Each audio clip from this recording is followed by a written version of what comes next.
Сегодня открываю секрет минимальных затрат по времени на макияж, а также в условиях минимального багажа. Для начала накрасим брови, чтобы не тратить на них время в поездке.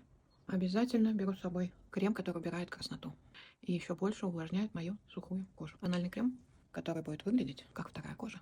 Консилером убираем синячки. Самые лучшие и стойкие румяна от Шу. Если вы в люксе найдете что-то подобное, пишите мне, пожалуйста. Легко тушуются.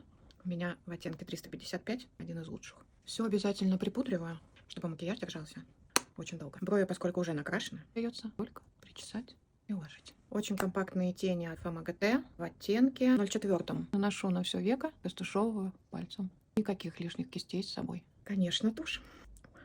Такой гигантской кисточкой. И таким вау-эффектом. Чуть рисуем легкую тень для деликатного увеличения губ. Немножечко роскоши. Роскошь растекается вокруг губ, поэтому наношу только в очень легкой форме.